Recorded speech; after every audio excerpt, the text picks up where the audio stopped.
Show with Irish. Show with Irish. Show. Sometimes it's good to just yell about football. What are you doing? Don't do this to me, Harry! The Ohio State. It's Ohio State! What do you mean, the? It's a poison. I almost stroked out and died over it. I'm glad to be at the party. I'm mad we're this late. You ain't a captain of nothing but a sinking ship. That helps the defense without them even doing a damn thing. Doing a damn thing. In a call-in line. 312-988-15. You tell Johnny all you've heard and seen. Oh, Irish. Oh, Irish. Oh, Irish. Oh, Irish. Irish. Yeah, that's right. Oh, Irish. Oh, Irish. Oh, Irish. Oh, Irish. Irish. Yeah, that's right. That's right. Good morning, everybody. Happy Monday. Great to be here. Great to have you here after a riveting Saturday night show. That was a ton of fun. I'm glad to see everybody here. It's funny to me, the different vibes between the shows, like on a Saturday night versus a Monday, and just how it feels different. I love it. We're going to get into it. Anyways, happy to be here. Happy to have you here.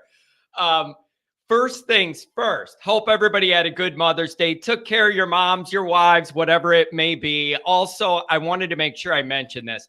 Keep in mind, people who have lost their moms, that's a hard day, all of that. So I hope everybody was able to, be with their people and take care of everybody yesterday. So that is one thing there.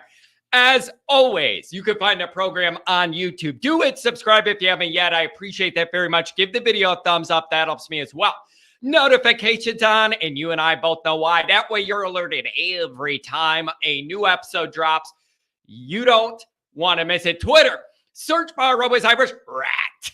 Always Irish Inc. Emails, alwaysirishnd@gmail.com. Audio only. Anywhere you want me, you can locate me. To call-in lines 312-988-15. Call Johnny. Tell him all you've heard and seen. Fighting Irish Wire. Do. Type them words in your internets. Notre Dame information comes out. So here's first things first. Congratulations to my brother and his wife, Caitlin. The next generation of the name John Michael Kennedy has arrived in one piece. All the arms and legs intact. Everything's good to go. She ended up having a baby early yesterday morning on Mother's Day. So that's super appropriate. Everybody's healthy. Can't wait to meet the newest member of the family in a few weeks when I go back down to Florida where Andrew's at. So that'll be fantastic. I do want to say this. It was perfect the way it worked. They were at the hospital Saturday night. Me and Pat go live. You got to understand, Pat and I being great friends for like 20 years. He knows my brother and my brother knows Pat all those years too. So I liked the idea that in a way we could be with Andrew while he was going through the first delivery fatherhood anxiety phase. In the early stages at the hospital. He was in the chat, typing stuff, updating us. And that was like a special moment for me. It felt like we could be there in a way. So that was perfect, coinciding with Mother's Day. Everybody's healthy. And so that's fantastic. Next on the list, I'm going to say this, you guys. Saturday night was an absolute blast. Pat and I went over 3.5 hours. It was 3:45 is where we went. It was an absolute blast. We had a ton of engagement, a lot of laughs. It was a vibe. Like the other shows have been vibes. Saturday night's been okay, whatever. This was a real vibe, okay? And I love it. And what I liked is it was a balance of everything. You had legitimate football debate, me and Pat going at it, really good callers coming in and going at it. with like hard hitting X's and O's, some philosophy, like offensive strategy, whatever it is. Hard hitting stuff. Then you had like me and Pat going back and forth, and that's funny. People going at us. It was a vibe. This community's growing, and I appreciate everybody who's a part of it. And here's where it gets really exciting. Where it gets really exciting is if we have that kind of energy on a random May night where there isn't that much going on a Saturday night, what could this call-in show be like the Friday night before the Ohio State game? Like, that's where it's exciting. It's fun now because it's a little more laid back. But when we get this thing cranked up in the season on a post-game show, that's the other thing I'm announcing now. It's happening. Every game this year, unless I'm at it, the second the game ends, we're going live. I'm taking calls as long as people want to do it. Now, what that's going to mean is everybody's going to go less long to get more people in on a post-game show. I got to do that. But that's what's happening. It's a vibe, and I loved it. Saturday night was great. I had a hard time going to sleep because I was just excited about all that engagement and everything. So thanks for everybody that was there for that. It's a great time, and I'm glad to have you there. All right. We got a couple calls already. Let's get through the roll call in the chat to get me caught up, and then we're gonna get into a few things. Recruiting again has come up. Bodie Cahoon, linebacker yesterday. We got questions about this, and I'm already seeing in the chat. Some people are going one way with it. Some are going the other. You know where I'm going to go with this. You know where I'm going to go with this and what question I'm going to ask. And we're going to see what people think. I'm already seeing disagreement on it. So let's get through the chat and let's do the roll call, and then we'll get into this topic, okay? First things first, you know how we do it. We got to hit up the super chats. Look at this. Early Eric with the $20 holler. John, does Jack get creative and incorporate NIL in the new apparel deal, or does he get lazy and go with the highest bidder? Ever since this discussion has come up and people are talking about this deal, what Notre Dame should do or whatever, from the very beginning, the first logical thing in my mind was connect this to NIL somehow, find an angle. Now, I am not telling you I have the angle all figured out, or I understand the bounds you got to stay in to not violate anything or whatever. Who's allowed to come up with a program for this or that? I don't know that. And I'm not acting like I do. But I also don't have all the information Notre Dame has or Jack has. My number one thing was you're going to get the money that you're going to get from your deal or whatever. Wrap NIL in it however you got to do it. So that's a big priority to me. Yeah. And then Eric with another $20 holler on a Monday. Appreciate that. No jump man. This is football, not basketball. Plus, do we really want the Michigan stigma on the ND uniform? I've been thinking about this a lot over the weekend. Man, really good thing to bring up. Here's how I'm thinking about this. How do you balance? I think if Michigan wasn't a part of this, take Michigan out because that clouds everybody's judgment. First and foremost, mine. Okay? Take Michigan out of this talk. If it's just the Jumpman logo and people were saying, I don't like that on Notre Dame's uniforms or whatever, I'm going to push back a little bit. And I'm going to say, you can't look at it as just football or basketball and judge it that way. I feel like the Jordan brand represents elite winning and competitiveness at a level that only like him and Tiger Woods had, like in their prime. Like, I'm not looking at that Jumpman and it's like, oh, this isn't basketball. Get that off our uniforms. I look at it more as what that Jumpman represents as far as Jordan's competitive level, what he accomplished, and like that. Like, and again, maybe I'm biased in some of the Jumpman because I grew up with the Bulls as my team. Going to see Michael Jordan play was my childhood. So maybe I got spoiled and I'm loyal because of it, because that was my team growing up when I was a little kid. They were kicking the crap out of everybody, and Jordan was doing his whole run. I'm open to that.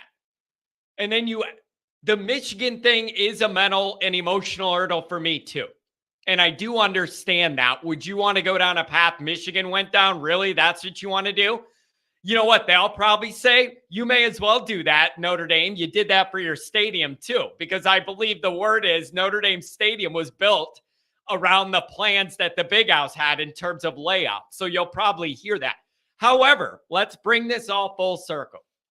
Acknowledging that those things are in play, whoever's given Notre Dame the best deal that they could leverage the most to keep us competitive, I'm pretty much okay with. As long as it isn't Under Armour with the cleats that have been proven to hurt guys more than the guys that wear other brand cleats.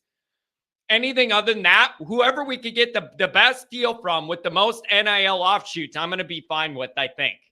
I do. I really think I will. Do I think it would be not Notre Dame in a way to get creative and go with like a New Balance, like a newer brand, and try and do something totally new? I'd be a little shocked if traditional Notre Dame went that route. I think Nike and Jumpman are safer options for those reasons. But I'm okay with wherever this goes that gives us a good financial deal and some NIL opportunities. I admit I don't like the Michigan's on the Jumpman either. It's like, but if they offer the best deal and you could leverage NIL off it, are you going to not do it because Michigan did it? Like, I guess that's one of my questions, if it comes down to that. Get the best damn deal. Get the best deal. Man, look at this. Another $20 holler from Eric. I like it. I watched most of Saturday on replay. John, I didn't realize you had such game to marry up. Yeah, you know how it is. You yell about Notre Dame in your basement long enough, and then the ladies come for you, and you just have to, wade through them. It was really great having them pop on. Child and wife up on the stream. It was a good Saturday night. Good Mother's Day. Oh, that's funny. It is funny, though, how everybody says, oh, man, looks like John, John went up a notch there. How'd you do that? Like, just assuming that, like, you guys all know me enough to know it can't be easy dating John. I'm not claiming it ever has been or is. $5 holler from Paul Conley. Appreciate it. John the Great, missed your last After Dark call-in chat, but watching on Sunday. Great show. I'm telling you guys, it was just a little bit of everything that I dreamed that this show would turn into on the call-in lines. A lot of laughs, a lot of going back and forth, serious football, jokes, everything you could name, we had it. It was fun. $5 holler from the T-Rex. That's my T-Rex sound. Thanks for being here. Appreciate it. Oh, man. $5 holler from V1, Rotate V2, $5 holler. Watched a few Notre Dame games from last season over the weekend. Football, is it not meant to look this hard? It was like pulling teeth to get a yard. I'm telling you, it's been so frustrating at times watching Notre Dame. It looks like a struggle, pulling teeth to gain first downs, gain yards, just have any rhythm or flow, or to maintain any rhythm or flow. All of that has looked way too hard for Notre Dame for way, way too long. Yeah, I'm not going back to watch our offense from last year. I'm just not. I want to forget about it. Like, I'm just not doing it. I'm sorry. I'm just not. Okay. So those are the early super chats. Let's do a little roll call. I'm telling you guys, phone lines are starting to fill up. So I might just do a 1-minute thing on my point I want to throw to you guys, and then give it to the phone, see what you guys think for a little bit. So let's get into this. Eric says, I have a homicide case in Lansing to get to, so I'll watch you on replay. So I super chatted early. Well, that took a dark turn. I hope you pursue justice. Okay? Pursue that justice. Man. Brother Ray, can NIL be incentive-based like an NFL contract? That's a good question. I guess if you're going to do something in these collectives, you could probably make whatever rules you want. But I think a lot of these guys want all that money right up front, no matter what happens, whether they leave the school, bust an ankle, anything. you got that 2 million already, you're good to go. I don't know. Irish land another real good linebacker. Yep, we're going to talk about it. Some people are having some recruiting anxiety here. Oh, man. Newt Rockney's here. Jay Lehman, as always. What's up, Jay? Good morning. Can't wait to watch this discussion. Unfortunately, I'll be a half hour late and can only stay. That's what the replay's for. No problem. Newt Rockney, 5-7 at best. The statistical percentages I've been looking at places that record at less than 2% odds. I've been looking at some of those numbers. Under 6-6 for Notre Dame next year, under 2%. It's like 1.77 something as far as the odds we could drop down below 6-6. Oh, man. Yeah, that's interesting. And on the flip side, by the way, if you wanted to look at 12-0, also under 2% percentage. So that should tell you kind of where we're likely to fall here. Look at this. This can't be true. It can't be real. Domer Guy 88. Did you know an estimated 20,000 Cincy fans were at ND in 21, 25K for Nebraska, and an estimated 50 for Georgia fans at 17? Don't we only have 87,000 seats? There's no way 50,000 of them were Georgia, right? Somebody tell me that can't be right. The stadium's only what, 87 and a half, 87.7? It's something like that, under 88. There's no way. The other numbers I might believe, but 50 for Georgia, that can't be right. And if it is, I'm very depressed and upset over that. Always Irish senior, a new grandpa, drinking his coffee probably. Good morning. Good morning to you, Pops. Appreciate it. All right, let's see. Andrew Gilmore, one of the best callers from Saturday night, giving Pat the business. It was beautiful, okay? It was exactly what I wanted. The three of us debating something on the air, and Pat having a position, me having a slightly different one, Andrew in there, and him and Pat were going back and forth. God, it was beautiful. It's the self-actualization of what I envisioned this radio show being, was that Saturday night. Everybody pulling from the same end of the rope for Notre Dame, finding different ways to get to the finish line. I love it. I was at the Cincy game, thought it was pretty disgraceful. Grew up in San Diego. When big teams like the Cowboys or 49ers come to town, it would be like that. Shouldn't be at ND, though. Yeah, I know. At the Cincy thing, man, I just don't think, however good they were, Cincinnati was a brand name that was going to get Notre Dame people excited. Meanwhile, on the Cincinnati side, they had a good team, and it was not that far of a drive. It all added up to me to be that nightmare. That it makes sense to me. Even with Cincinnati being good that year, that's not a helmet Notre Dame people are making a trip for. It isn't. And meanwhile, it's right down the road for the Cincinnati people. I get how it happened, but I hated it. Hated it. Oh, brother Ray, sweet baby Rays. Last show, Pat said Kelly could never deliver a rah-rah fire-up speech. I call BS, and I'm not even a Kelly fan. He could do it. I just didn't believe it. That's my response. I've seen Kelly do it a lot, but it was never believable because the guy changed his personality all the time. So I never knew what was real or not. Purple face, blue face, early Kelly yelling, man, BK homeboy, more chill than we giving the deuces and all that. And then CEO, stoic CEO, arms crossed on the sideline the last couple years. When you're changing your personality, I don't know which is the real one. I never knew which is the real one. We had one coach, but with three distinct phases of different personalities.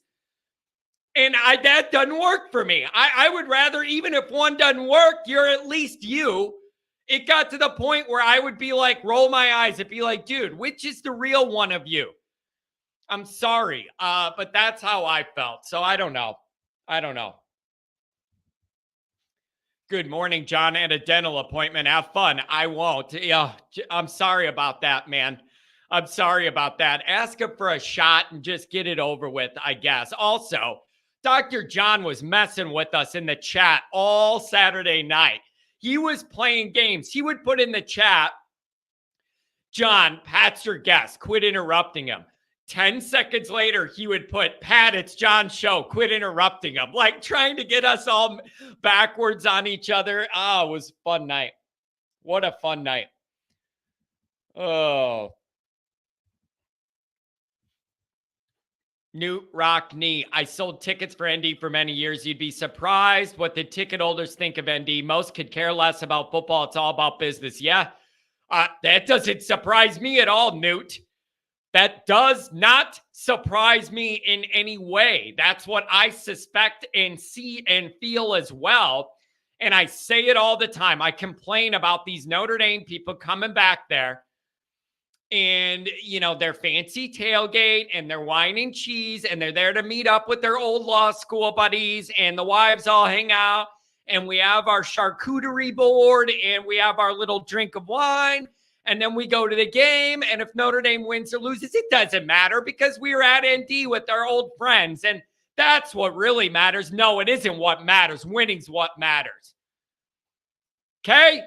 There's way too much of that going on in Notre Dame. I have left that stadium after losses. People are talking about it was still a nice day. At least we got to hang out with Susie and Bobby before the game. This was a great trip. No, it wasn't. It was a failed trip. Okay? I don't go to Notre Dame for anything other than to see us win games. I don't go to watch Notre Dame play. I go to watch Notre Dame win. And I wish more people took it that serious and it wasn't just a casual field trip. Okay? Unbelievable. Adam Dowling, good morning. I see you on the line. We'll get there. Andrew Gilmore, I'm honestly not defending Freeman because I'm unsure about the 3-3-5 scheme, but it's very clear what they're looking for on D. They want hybrids. So I may as well drop my question right now. Bodie Cahoon, linebacker yesterday, probably a good Mother's Day for his mom committing to Notre Dame. So now you got Bodie, Hobbs, Urlacher, Mullins, Rezick, 3-star guys. The question is, and I've already seen it on Twitter, I've already seen it in my chat. The question is that a red flag? Do you feel like Freeman shot for the 4 and 5 stars last year or whatever, and maybe got burned on some, and then maybe now he's got to drop down to a different level of guy, and you're getting nervous that you see 3 stars getting in this class? Or do you trust the evaluations? Do you trust what they're trying to go for? Do you trust that these guys are going to develop and get a lot more higher level offers and their bodies are going to fill out and whatever? That's my question for you. Are you comfortable with this? 1, 2, 3, 4. Okay, 5 3-star guy. Is that fine? Or is Freeman starting to feel the heat that he can't get the interest out of the top level guys we all wanted? Now he's dropping down. I have seen the chat divided over this. The one thing I will say is, at least it does seem like they have a direction, like Andrew's saying, and they're recruiting to that. Again, I don't know if it's going to work or not, but it seems like that's what they're doing. However, yeah, give me a high 4-star, 5-star guy, and then tell me whatever body type thing you want. Give me 4 and 5-star guys. The other thing is at linebacker. A lot of people are saying we've recruited there pretty well the last couple of years. So, you're not in a terrible spot there, and maybe you could take a flyer on some guys with BK's traits. I don't know. That's one of the questions I have, and I want to know for you guys what you think about that. Are we dropping down here on the low key and everybody at Notre Dame's hoping we don't notice? Or do you think they know what they're looking for and you're going to trust the evaluations and then guys will develop their bodies and minds? Oh, man. Nick Dean, what's going on? I would disagree about Bush Push. My worst memory was losing to BC and ending Bowden and Natty when we beat them. Yeah. It's hard for me to disagree with that because we're of different age groups. I was too young in 93 to really feel all that. I remember my dad. I remember my father's reaction in the living room after that. But I don't remember feeling it all myself. So I think for my generation, Bush push makes a lot of sense, but I admittedly was too young to be able to feel the misery of 93 and how they did the retirement lifetime achievement award thing for Bobby and all that, even though we beat him head to head. Paul Conley. I give credit to Freeman for landing the top Porter guy for safety. Good job, ND coaches. Yeah, a lot of people were after that guy. He's got 2 years left. That's a big deal.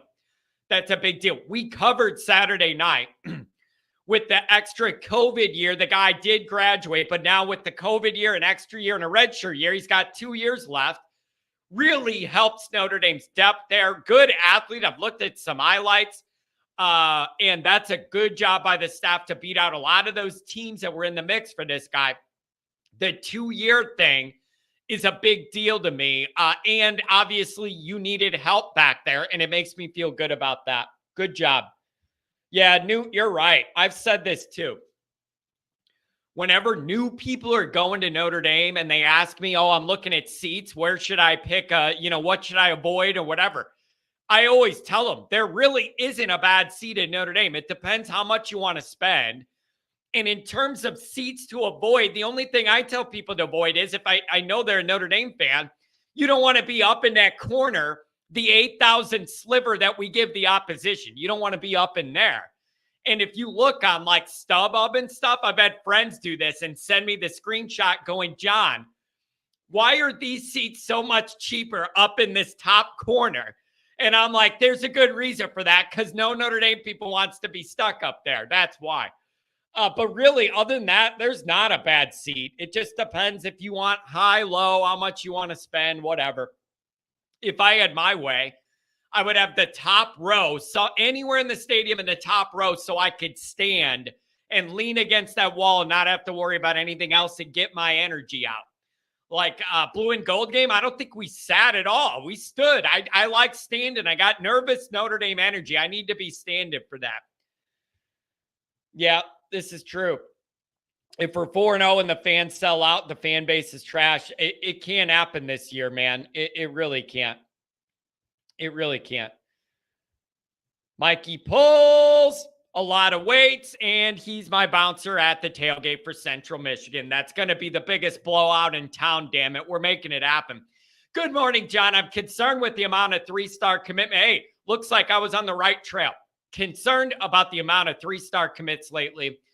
And, of course, the stars don't matter. Oatmeal for brains. People are out in force. Tell it to Bama and Georgia. I can't argue that.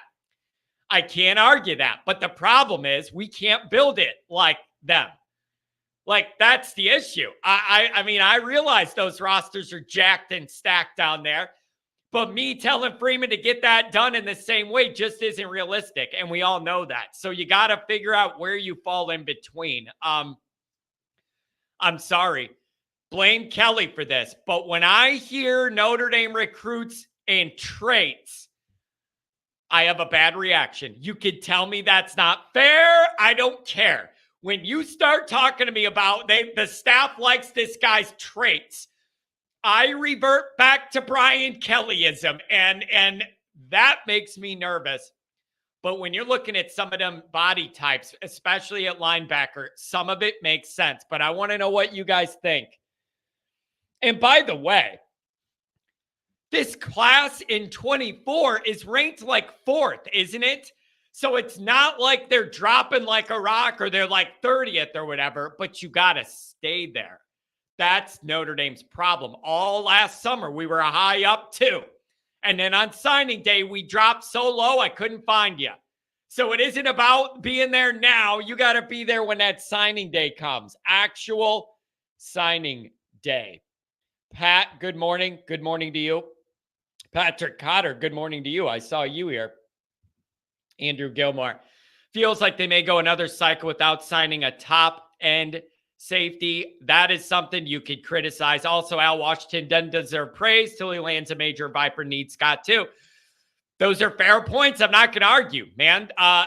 Freeman came in here on the prospect that what he lacked in experience, the elite recruiting, was going to help speed up the learning track. I still need him to do that part. And I realize it's hard with pay for play and everything else. But he's got to do his end. He's got to do his end. Domer guy, Rizek, very thin. Hopefully he can bulk up. He better bulk up. Nobody wants to see me running out there at safety with this skeleton frame. Also, great Saturday night show. Caught the last hour and loved it. Thank you very much.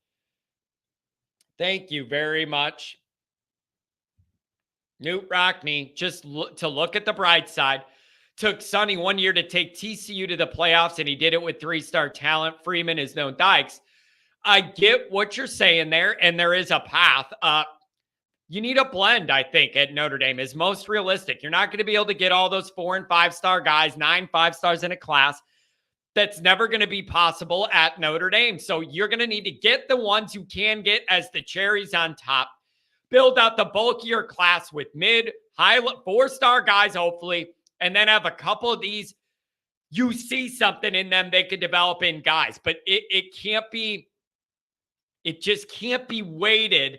Start getting weighted more down to that project type. It can't. We tried that already and it didn't work. That's why Freeman's here, is to do it different. Recruit it different. It ain't Kelly find guys with traits time. That ain't what Freeman's here for. Some of it is, but you'll shop it down a different aisle. Actually do it. Okay? Actually do it. Callers coming to you in about 2 minutes. Hang with me. And the other thing is, a lot of these callers, Monday, Wednesday, Friday, a lot of people call in, drop off, call back in, drop off with work. That's totally fine. Feel free to do that. Like, I know people are on hold, then they have a work call, they have to hang up. That's totally fine. I could see you guys when you come and go like that. Totally fine. Yeah, look at this. Brother Ray. Hey, John, you gave Pat a wrench, but he's just Chicago boy and don't know how to fix a flat. I thought you were going to go the other way and go, you gave Pat a wrench because he's a tool. You missed a great opportunity here to burn Pat. I really thought that's where you were going to go when I saw the wrench. What a coincidence. We got a wrench for a tool. Really big missed opportunity on a Monday morning to go after my friend I love. Oh, so you didn't take it, so I did. Oh, man. Almost $1K per ticket for these big games at Notre Dame this year. All right, whatever. Get the $1K from Notre Dame people. I'm not telling you to not make the money. Make it off Notre Dame people is what I'm saying. I'm never telling anybody to not make money. If you want to sell them, just make it to us. Homer TD. Enjoyed the show Saturday night. Pat was well behaved. I'm telling you, that show had a vibe, man. I've been chasing that image in my mind of what that call-in show would be like for a bunch of years. That was it. That was it. Angela Rudiger, good to see you here. Good to see you here. All right, let's get to Josh Miller. Good to see you as well. Everybody congratulating Andrew on the baby. That's beautiful. Yeah, this is true. Andrew Gilmore had a ton of fun with you on the phone. Still getting used to this. Keep the mic close next time. Those guys were going at it back and forth. It was beautiful. And Andrew's going, now, hold on, Pat. Let me tell you this. And Pat's going, well, hold on, Andrew. Let me tell you this. It's exactly the kind of vibe I wanted to create here, where we have that kind of intellectual debate, all loving Notre Dame at the same time. What a beautiful thing. What a beautiful thing. There's people saying the defensive recruiting sucks. The defensive recruiting's a struggle. Nobody's calling out Freeman. I've heard that. I have heard that. I've seen that, and I want to know what you think. The Bulls, go Irish Nate. What's going on, Chief Brody? It's always good to have the Chief here, man. Always good to have the Chief here. He says, we had Adidas when Michigan had them too. Who gives a crap? I am for whoever wants to provide Notre Dame the most amount of resources and NIL opportunities. That's what I'm going for. Whatever helps the team the most, I'm okay with that. Who am I to disagree with that? All right, we're getting caught up here. Phil, good to see you, Phil. Jason Smith, Clampett Investments. What do we got?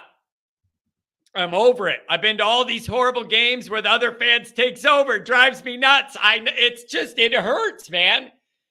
it hurts your stomach to not feel like we have that advantage at home, man. It's just rough. It's rough. Katie Keevers, what's going on, Katie? Good morning. The staff's loading up on lengthy guys with speed. I trust their evaluation. They put 9 guys in the NFL from Cincy last draft. The most guys recruited by Freeman and Mickens. There you go. Like, there's a lot of people on both sides of this. Trusting the evaluation process, those traits, the body types they're identifying that they want the Notre Dame guys to look like, and then they envision them filling out. I've seen a lot of that. And I've also seen that other side. John, it seems like the guys we're offering overall, it's starting to, the creep down level starting to kick in, and I'm getting nervous. I see both sides of it. I see both sides of it. Also, some of it's positional.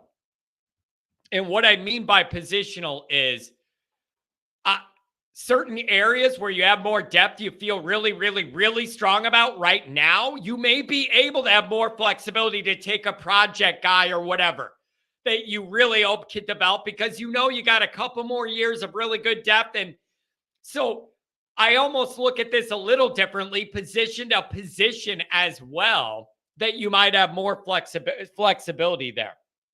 So I don't know. But I'm not going to tell people not to worry about it. I'm just not doing it. I'm not doing it. Oh, boy, here we go. The Ohio podcast. We shared your big nut rant last night on our podcast, and everybody got a kick out of it. We need to get you on our show so we could have some friendly Buckeye Irish banner. I would love that. That would be absolutely beautiful. I would love doing that. I realize a lot of the rants I go on involving the teams we play, they end up on like backroom boards and all that stuff and on their shows. There was a Cincinnati one, a Purdue one when I was yelling about the Purdue drum. Remember when they were all mad we wouldn't let the drum in our stadium? I went off on Purdue's stupid drum. That got one. Every year I'm going to have an Ohio one. The last year, it was the Ohio State whole thing I went into about the. And then it was Bucknut. I had that one personal run-in with them. I haven't been able to get over it. However, Ohio podcast, I'm happy to join. That would be fun. I'm always up for that. I'm glad it's getting some run and I can make people laugh. I'm sorry. I just lose it. I snap sometimes. Old Grim, what's up? I hope Old Grim doesn't describe Notre Dame's season next year. Don't even want to put that in the water. All right. I think we're pretty much caught up here. So we're going to give the caller some time. 618. Good morning. How you doing, John? Hey, I'm doing good. I wanted to thank you for calling in Saturday night. It was a pleasure speaking with you. All right. I got a very direct question, man. Are you trusting the staff's evaluation with some of these 3-star guys in this class, or are they not chopping down a different aisle and we're creeping back into Kelly land? What do you make of this? I trust their evaluation, man. I mean, I wonder what's up with the linebacker that's out in California that go to Boston. Maybe that's the reason why they went on here and went on with this commitment, man, because maybe he told Notre Dame he's not coming to him after I seen like every recruiting website saying that Notre Dame was in the league for him. Yeah, I don't know, man, but listen, I do get that they're going for a little something different with some of these body types and then where they could grow and kind of end up being in. I think the 3-3-5 deal is throwing people off and people it's hard to look at it like the way we want to. I don't know what to make of it, man, but I want to see a balance. High-end guys, a lot of 4 stars as the bulk, and then a few of these developed guys. Is that a bad idea or is it realistic? No, it's not. It's not a bad idea. It's I don't know what is going on, but something is, something's a little bit off, especially with this kid. I'm gonna have to go look at his film and see what he is. I think they're looking for more speed at linebacker or whatever. Yep. So little speed and length, it looks like. Yeah, a little rangy and some speed. Yeah. And I get that. it's just, it can't be too many of them in a class because then you're going to get people nervous. I'm fine with some of them. And like I said, the class is ranked 4th right now, I believe. It's not like it's like terrible. And the IN does have some IN with CJ and then Williams. Like there is high end there. Let's get some of that high end on the defense too. You know, I want to see that on the other side. Because there's no way that, man, there's no way that Ohio State should be beating us out for defensive players. It's just no way. You know, I mean, hopefully we get Russian and Scott, man. I was real like, man, like yeah, we had in March. I was like, yeah, we got Scott under the bag, and now I'm starting to think like he might not come to Notre Dame, man. It's too many people that's it's too many different shows. They say, oh, you ain't got nothing to worry about. He's going to Notre Dame, man. There's a lot to worry about. He hasn't even made an official visit. He's not even got Notre Dame on his list for official visit yet. Hey, wait, how could there be nothing to worry about when we live in the era of direct pay for play and everybody like backstabbing everybody and cutting people out? And like, I can't trust anything in recruiting. You never could before. You definitely can't now. I trust nothing until guys are signed on that commitment sheet. You never know what's going to happen. So I don't know, man. It's a wild new world out there. Man, there's just too many guys on these shows like, oh, we got nothing to worry about. We don't want to leave his mother. Or he's not going to go to one of the southern schools, and then boom, here it is. He's trending up to Miami.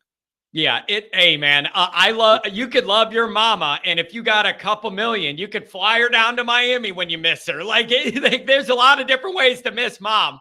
I'm telling you, there is. Mm-hmm.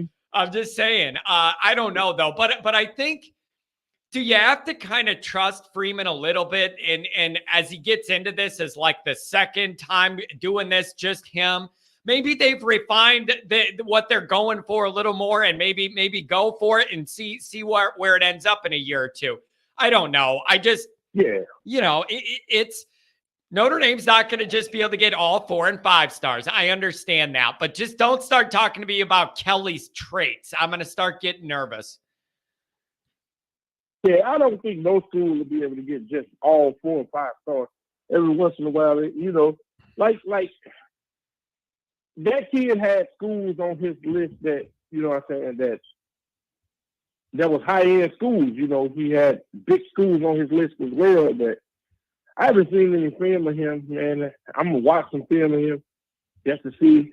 Like the one kid that committed over the weekend, I mean, he's a 190-something pound linebacker, man. Come on, is you serious? Yeah. Hey, they identified something they like. They expect him to develop physically. They expect bigger offers to come, him to fill out a little bit. And again, maybe with linebacker, they've done a really good job the past couple of years building up that depth. Maybe they feel like that's an area where they can roll the dice a little bit more at that position. Do you think that's fair? Yeah. Yeah, I was about to say that too. No, I don't think it's fair, man, because you got to continue to stack your classes. I mean, I understand that you're gonna lose kids just based on who you recruit anyway, especially if kids think that these kids are better than them. So you're gonna lose kids, you're gonna gain kids.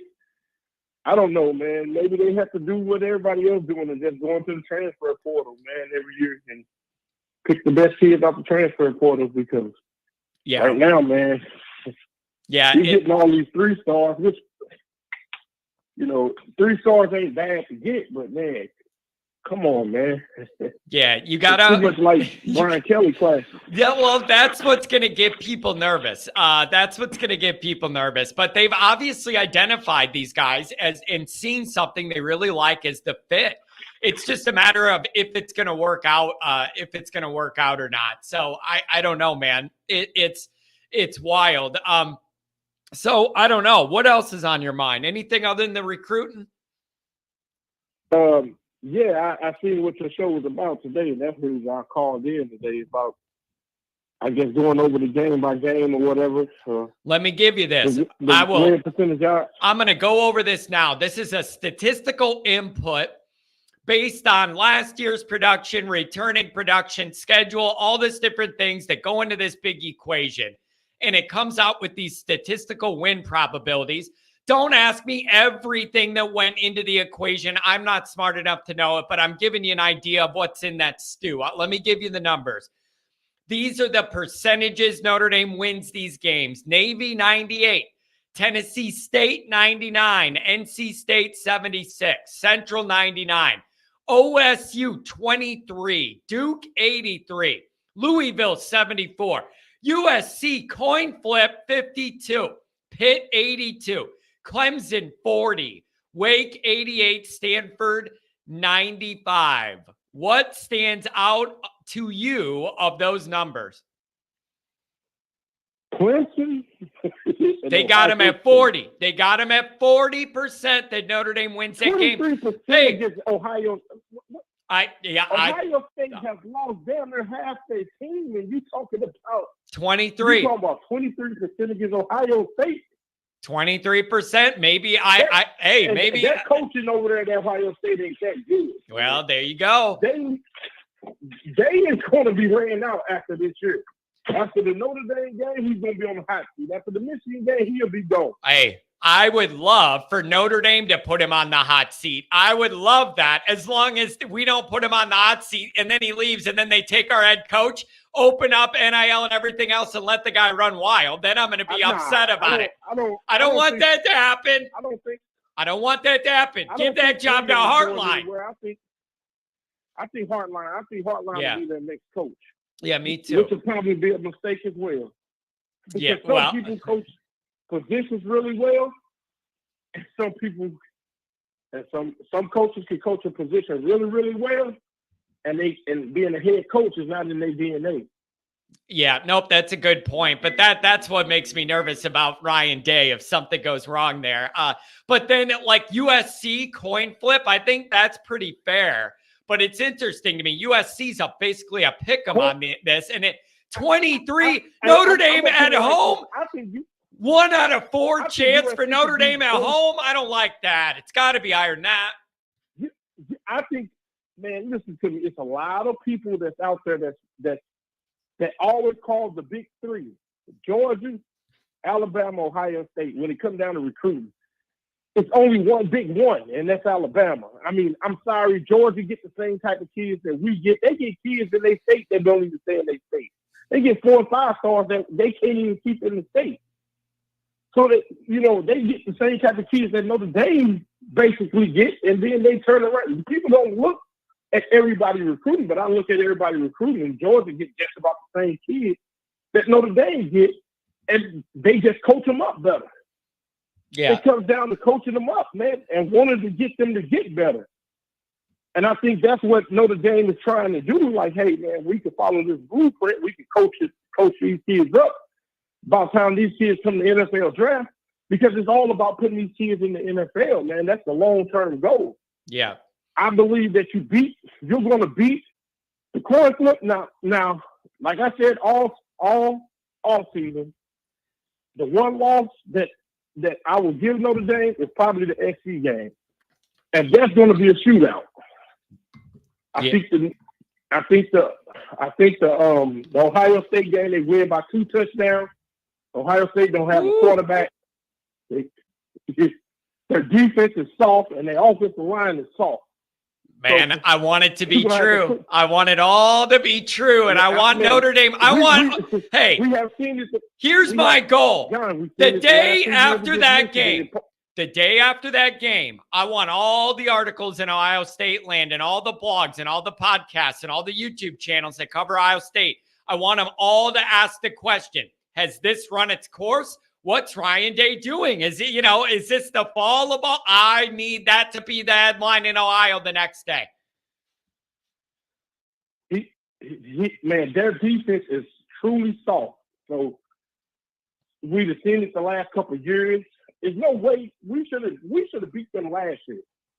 We should have ran the ball down their throat in the second half, and we should have beat them last year. Yeah, I think Notre Dame played scared. Notre Dame played scared offensively because they wanted to protect Buckner in that environment, and it ended up being too conservative, and then you couldn't throw it at all. And it just felt too conservative to me. And that's why you ended up scoring 10 points, which is an embarrassing joke. And you scored the 10 points in the first half. Yeah, it was embarrassing. Yeah, it's embarrassing. You let Buckner, you should have just let Buckner be Buckner, man. Yeah. Like, brother, he would, man, I don't know what Tommy Reese was thinking. Good Lord, thank heavens he's gone. We don't have to ever worry about that again. I think these offensive coordinators that we got now, we're gonna prove that, hey, we can beat Ohio State at home. I think the Clemson game we win on the road. But I think the better of the three teams that of the big three that we're gonna play is gonna be USC. They're the better of the big three. Yeah, it's going to be interesting, and it would really help the whole operation if you could get that Ohio State that Ohio State game. It will set the trajectory and the tone of everything else. It would just set the absolute tone, whether it's good or bad. That is going to set the tone for what next year is. It's going to tell you the level this is all at. I am knocking the days off the calendar already. I'm just so curious to see what we're going to get. My biggest issue is you cannot lose before the Ohio State game. Yeah. You cannot drop one of the games. No. Before the Ohio State game. No, because if you do that, then you have one loss. If you don't beat Ohio State, then you have two, and we're not even halfway through the year. You're looking at last year all over again. Ain't nobody got time for that. No one's here for that. I ain't. Nobody is. Let me give you this, man. I'm going to give you this. The percentage odds of Notre Dame ending the regular season with more than 9 wins is 70%. More than 10 wins, 26%. More than 11, 12%. And then a perfect season, 2%. So you're looking at that 9.5, 10 win area, and then maybe give or take a game. That's right in the sweet spot. And I get that. The regular season, I'm going to regular season 11-1. Ooh, well, then Notre Dame's in the playoff. Are they not with that schedule? I think 11-1 Notre Dame has a good playoff argument. Yeah, and it all depends on what the Big Ten and the SEC do too, because they're going to try their best to get 2 Big Ten or 2 SEC teams in the playoffs, regardless. Either or, Yeah. If you get 2 SEC teams in or 2 Big Ten teams in, I think Notre Dame don't make the playoffs at 11-1. But if you don't, I think they do make the playoffs at 11-1. Yeah. There you go. It's just something about Notre Dame that everybody got something against Notre Dame. Yeah. I think they finish up 11-1. If they don't make the playoffs, they finish up 12-1. There you go, man. Hey, man, that would be incredible. That'd be a great year too, and things would be trending up. Hey, thanks for the call, man, on a Monday, and I appreciate you calling Saturday. I hope you have a good start to the week, man. Give me a call Wednesday if you want. All right, man. Take care. Happy Monday, man. He calls all the time. Always wants to talk some ND. I love it. Who was it? I think it was Newt Rockney said something about the 5-7, and if that happened and what that would be. If you're 5-7, it means that Hartman's legs got chopped off in a wood chipper. Like, that's what it means. The only way anything that is in play is if you have 80 injuries to like your 80 top players.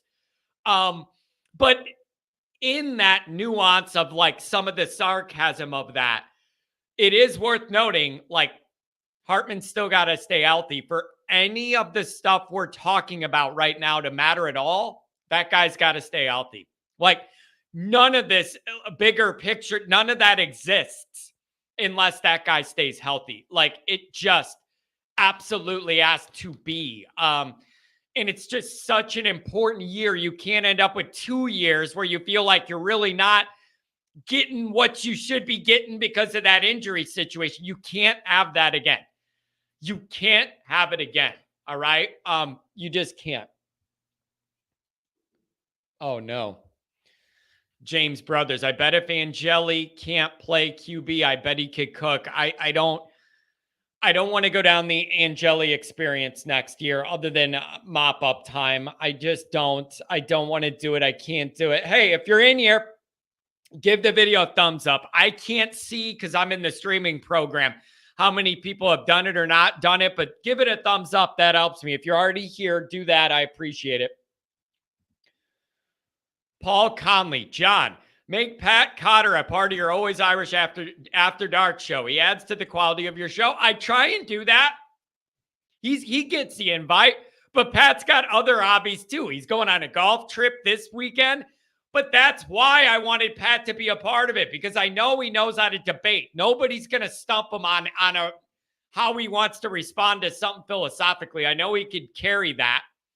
I know he knows Notre Dame football and all that history. And then you add in the 20-year rapport him and I have with all this stuff. And that's how you end up with the quality radio show. I absolutely love the vibe of all that. He's invited every Saturday night. So I'm trying. Yeah, Newt Rockney with those stats don't take into consideration is the health of Sam. Clearly. 100% accurate. If he goes down, all of this goes down the garbage that I'm talking about. I want to know what you guys think of these win totals. Let me get back in here. I want to know what you think of these win totals. All right. Where is it? 9 wins, 10 wins are where the heavy percentages are. 32% odds at 9, 26% at 10, 11% at 11. If I was a booksmaker, 9.5 is right where I'd go. And then if you go up a game, 10.5, and then down a game, if something goes wrong, I'd have 9.5, 10 wins, maybe 10. 9.5 or 10 is where I'd fall.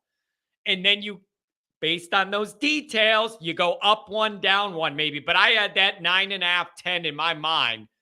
And I'm not even a gambling guy. I don't gamble on Notre Dame. It's too close to me to gamble on Notre Dame. But I would have 9.5 or 10. I really would. Pat, appreciate the love. Plan to be here Saturday nights, but have some pre-planned conflicts the week before he was in Florida and he's going on a golf trip. Yeah. But whenever he's available, he's invited. It is a totally different dynamic. And by the way, I went back through Saturday night's stream late last night, and I'm clipping up some things. There are some gold interactions. I mean, funny. I mean, serious football stuff, debates with callers. We had good, great stuff. All right. Let's go back to the phones. 937. Happy Monday. Hey, John. It's your favorite Buckeye fan. How are you? Oh, it looks like my Bucknut rant made it to your people. It made it to your people, man. But they're good. They're good guys, though. But I always love when my team specific stuff ends up at another website or in another fan base. They all think I'm a lunatic because they're not used to it. Like the Notre Dame people are used to what I do after 7 or 8 years. You dropped in on a new fan base and they're ready to strap me into the a straitjacket. John, I love you. You're a great personality. And real quick, with the Saturday night, the only thing I have to complain about on Saturday nights is when you try to call in, it's really hard to hear Pat on the phone. So I'm not sure why that is, but yeah, when I'm listening on the phone, it's a little bit hard to hear him. Okay, so it was a great show. What we tried to do is, thank you for that, and that's not a criticism or anything. That's helping. So here's what we tried to do. The first time he joined, he didn't have a microphone, and then we fixed that, and he got a microphone. But then if it was like too close, it was like it'll get muffled or whatever. So we're going to have to figure out how close he has to be to that mic to not echo in the phone lines while I'm also on it and a caller's on it, but loud enough that he could hear it. There's a calibration there we're working through. Thank you for letting me know, though. Hey, and then real quick, another thing is, I know you don't want to go to the Ohio State game, but I might have an opportunity where you could get internet access to do a show. So if you had that opportunity, would you maybe think about it?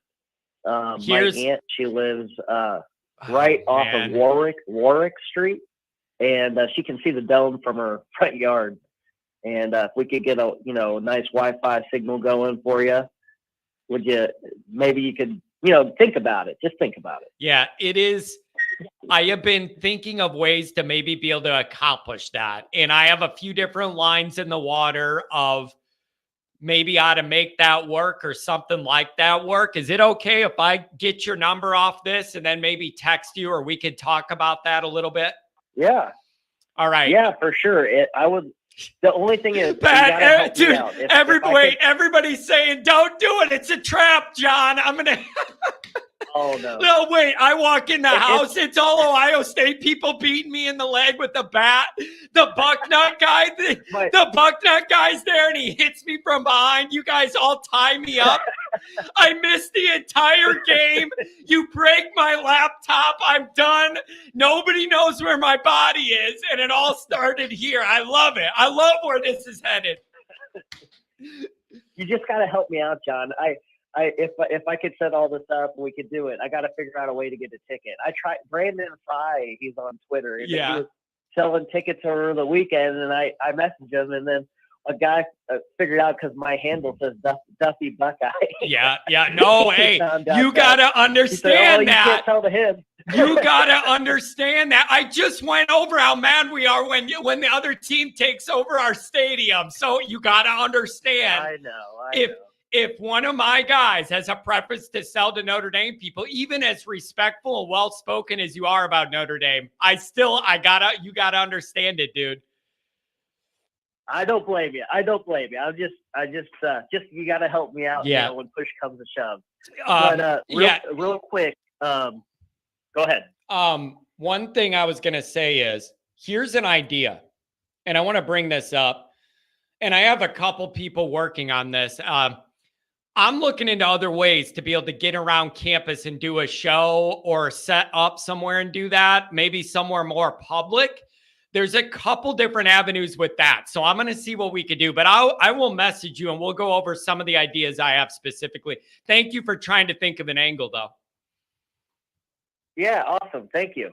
And then real quick to talk about, there was something else I wanted to say as far as the recruiting aspect. Hey, Brandon Price in the chat. He's in the chat. He said, I almost sold you, you sneaky Suckeye fans. Yes, I love that. That's beautiful. This is great. Even though you're a nice guy and I love that you love this show, I still get the theory, and so do you. I know you do.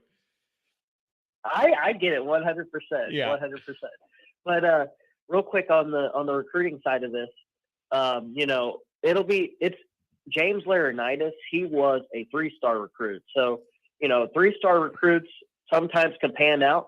Now, what's interesting is in today's world, there's so much media out there at all these camps. When a kid commits to a big school, you'll normally see a bump in the recruiting rankings, especially when they start doing camps. And if you see and I'm not saying like a bump for a player that's in the top 300, but if you're, below that, a lot of times you'll see a little bit of a bump because people are starting to notice this kid, especially when they go to camp. So if you don't see a bump though, that's when you got to scratch your head and be like, is he really what you want? So that's the other thing. And then your previous caller, I will say this, I know everybody's, saying Ohio State, they're going to beat Ohio State. One thing is, you guys got to understand, basically the only thing that's left the team is the quarterback, who I felt Ohio State fans felt was soft, and a couple of offensive linemen. Otherwise, all of our skill is back. And actually, last year, our running backs were basically depleted by the end of the season. So they're going to all be healthy for this game, knock on wood. It's the 4th game of the year. We'll see. Yeah. And then our defense, everybody on our defense is back, and it's the 2nd year of a coordinator. So the idea is they're going to improve. But the other thing is, if you look at Todd McShay's, projection for next year's 1st-round picks, he has 6 Ohio State players going in the 1st round, which seems like a lot. Yeah. And you would think most of them are on the offense, right? Well, 4 of the 6 are on the defensive side of the football. So that's and I think 3 of them are going to be defensive linemen. How much? And one's a quarterback. All right. Let me ask this though. You're talking about the quarterback that you said may be soft or whatever. You guys had mixed feelings about, but he still, you knew like how he was going to produce and the way he could whip the ball around. Like how much of this angle do you think is just based on the question mark at Ohio State's quarterback position? I don't know. How do you guys feel about it? Like, I don't know. Do you feel like excited? We got a new guy, might be better than Stroud, like, or should that cause anxiety coming into a road environment like this? I would be nervous. I was last year. Oh, yeah. I mean, just because he doesn't have any experience, people are nervous. The thing that got everybody was Stroud. The only game that he looked great in was Georgia. All the other games, for whatever reason, Stroud refused, even in the Michigan game, really. He refused to pick up 5 or 6 yards when it was open for him to take off. Yeah. And get the first down. There were so many drives under his era that were stopped because he decided to throw the ball to a guy that was, completely covered 15 yards down the field when he could have taken off that 5 yards and picked up the first down. So, people in Ohio State land are a little bit cautious with him. Now, in the Georgia game, it was weird. It was like it completely opened up for him. He was taking off. He was running with purpose, and it just seemed like the whole rest before that time, he just never ran with a purpose or had the purpose of moving the chains, and it was more of getting the big play with the arm.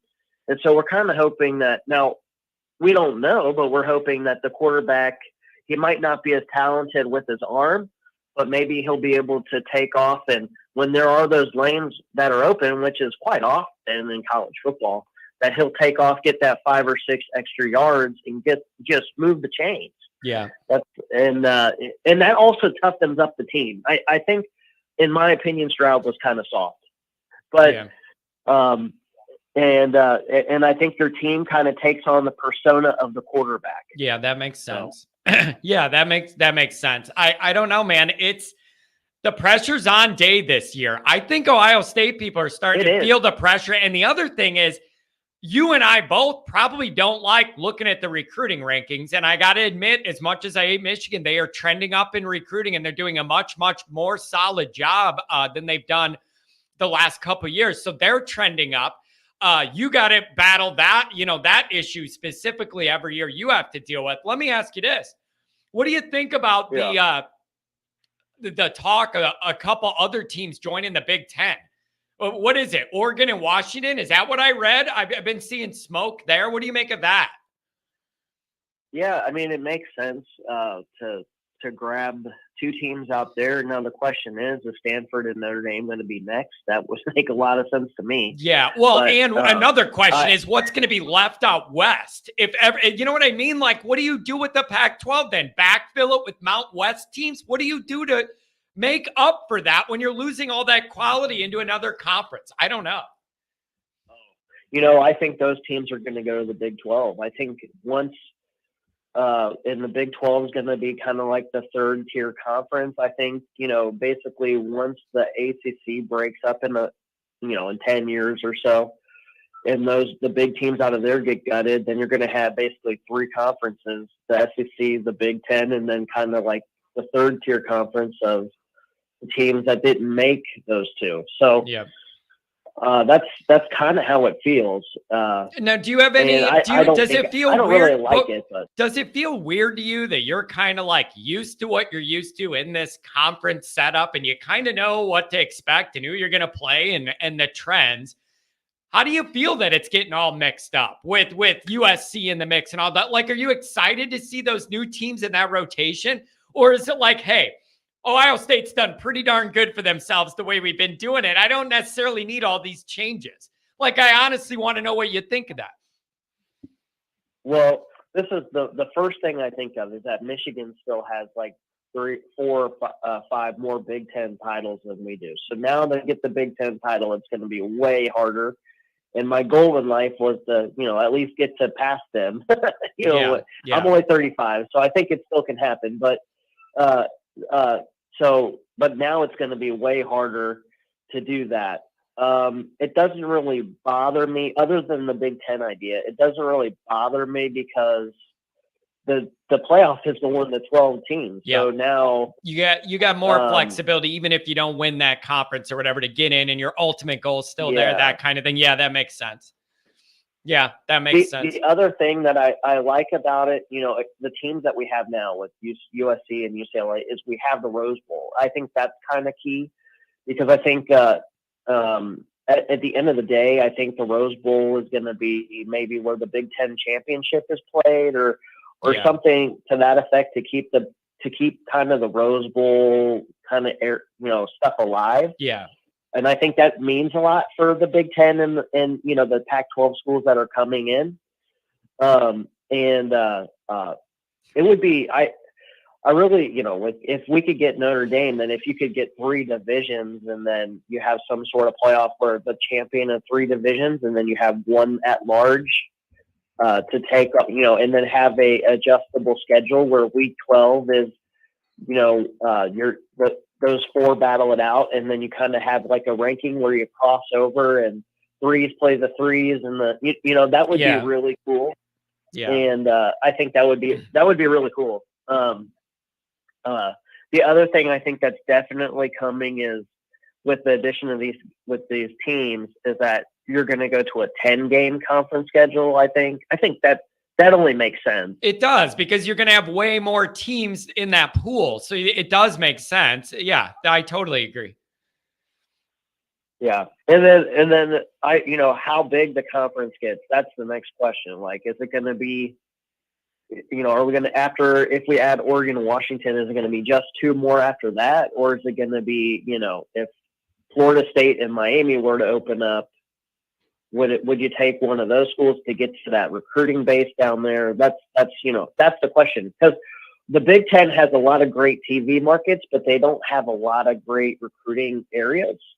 And so to be able to open it up to the South, that would be a big landing spot. Like I really don't think for the SEC it really matters if they got Florida State or Florida or Miami, because it's like they already have that territory covered, right? So, but the Big Ten does not. So that's an interesting look, and also Miami is pretty close to the academic standard of the Big Ten, I think. Maybe not with their football team. Yeah. But definitely with I get what you mean. Yeah, and their research, they have a lot of research stuff they do there. Yeah, that lines up. I get what you mean. Yep, it's going to be a new world, man. It's going to be a new world. Everything's changing, and this new playoff era is just going to be wild, and we're going to see how it goes. I can't wait. It's just going to extend the amount of good football we all get to see, and as a fan, I can't wait. Yeah, I'm excited to see better games and also to kind of build some sort of rivalries, because like think about it, now you're going to have Day versus Lincoln Riley. Those are 2 up and coming coaches. That's going to be every other year. That's going to be great TV. So it's going to be you even have Day's old coach. He coached under the guy that's at UCLA now. So that's going to be all these. It's going to be a really interesting thing. Now, if you're a team like Penn State, if you don't do it this year, if you don't make the jump and beat Michigan and Ohio State this year, I just don't think you're ever going to win the Big Ten, because after this year, it's going to get harder than ever. You can't get there already, and it's going to be harder than ever. Yeah, they're going to be 5th or 6th maybe in the Big Ten. So that's a good point, dude. I'm always waiting on them. And then when I need them to win a big game to help me beat Michigan or something, they don't. And it's like a solid team, but they're not beating the teams you really need to beat to get over that hump. Sounds very Notre Dame, Brian Kelly-ish to me in a lot of ways, being like good and solid, but not able to beat the best teams you're playing. I don't know. I'll believe it when I see it with them. But it's a wild new world out there. We're going to see what happens with the new expanded playoff format, who Notre Dame gets a TV deal with, who's doing their uniforms. We got everything changing, man. It's a wild world out here. Yeah, it's wild out here, man. I wouldn't mind it if it would be kind of cool if like a big league or maybe even Notre Dame got a contract with like Netflix or somebody like that. At least it would be consistent. That would be wild. Like if you did a total streaming thing. Like an old guy like me might stroke out over it, but it may be the future. I don't know. I'm used to Channel 5 yelling at Notre Dame. That's been my whole life. I'm used to it. Right. Well, maybe around the Chicago area it would remain on local television, but yeah, on a national perspective, you could get them on like, Amazon Prime or look at the NFL. They got that Thursday Night Football on there. Yeah. And they went all out. They got Herb Street and another good guy to call that, and they would definitely go all out. And then real quick, just to tie back with the recruiting rankings, the one key metric you want to see, it's not necessarily if you are in the top 5. That's, that does say something, but it also might say that you just collected a lot of bodies. You want to have a high ranking on the per player ranking, and really to be an elite team, you got to average about 92.5. Yeah. Okay. I get what you're saying. Yeah, yep. I get what you're saying. And then, I mean, the other thing that like we looked at last year's like the blue chip rate too, kind of looking at where those levels are compared to like previous years and regimes. I get that. And it's an imperfect science. Notre Dame fans just got caught up with Brian Kelly recruiting guys that had traits, and then we never won anything and they didn't develop. And then it looked like he just couldn't recruit any better than that. That's what's in our minds. And I don't want it to be that again. One other thing you brought up on Saturday night, one of the callers, you asked them, why can't we get those players, or what's the difference? And I hate to say this is going to sound bad, maybe, but the one thing, Notre Dame has the money. I think they have the high academics. The only thing I think that kind of hurts Notre Dame for young men is it's a smaller school. The size of the school is kind of small. Yep. And it's like Goldsby said, he was walked around by like this nerdy guy, and you go to like Auburn, you go down to it's called Welcome to Notre Dame, son. Walking those guys. Welcome to Notre Dame, son. Hit the books, baby. Yeah. Listen, I'm not acting like Eddy Street in South Bend is Las Vegas Boulevard or anything, okay? But you know what you're getting, and it takes a certain mentality of a type of guy to be open to want to go to a smaller school, smaller population, smaller town, cold weather. You know what you're there for. You got to go to school. There is a mindset that works for, and it isn't the biggest group in the population. So it's just hard, man. You got to really be open to the unique Notre Dame-ness of it for it to work. And the guys that embrace that have a chance. The ones that don't usually don't make it. The other thing I would mention, the guy that has kind of like the New York Boston accent. Yeah.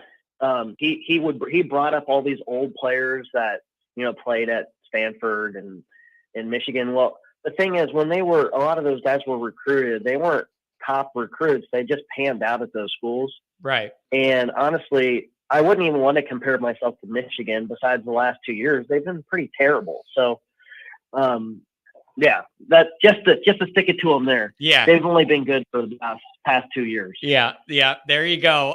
Hey, man, thanks for the call again, for checking in. Thank you so much. Hey, also, I think I saw you Saturday night, but it got so late and I had so many calls. I did 3 hours and 45 minutes was about maxed out. So I'm sorry if I couldn't get to you and you were in there. Hey, I got your number off the call-in log. If I decide I'm not too scared to get murdered by a bunch of Ohio State people, I might text you and we'll see what's going on here. I will. My aunt is not a football fan. They use her, she actually rents that place, I believe, and they use the front of her lawn as a parking area. So there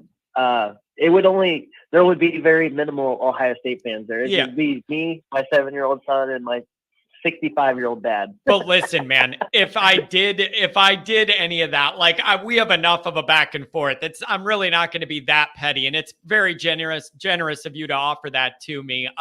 I'll send you a text and I'll go over a couple of my ideas and we'll talk about it, man. Okay. Thank you very much. I appreciate it. Sounds good. And the other problem is Now you're exposed, and everybody knows that if I don't show up after Ohio State to do this show, they're coming for you, baby. So you better make sure, because now it's out there. People know your name, and so if I disappear and nobody does this show that weekend, they're going to know it was you guys.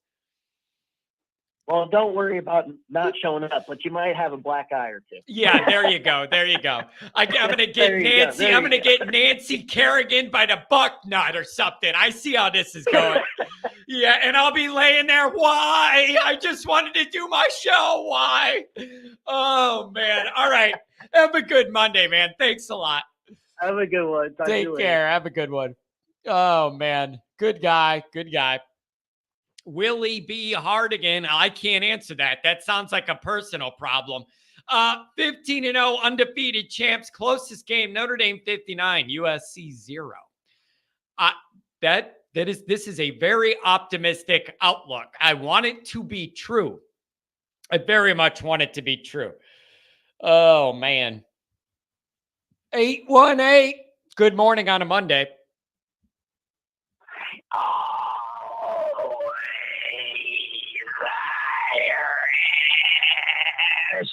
You know what that sounds like? You know what that sounds like? That sounds like a recording somebody would play of me post-death, like at the wake or something, and you just hit the button and it's a John doll and it goes, yeah, that's right. That's what that sounded like to me.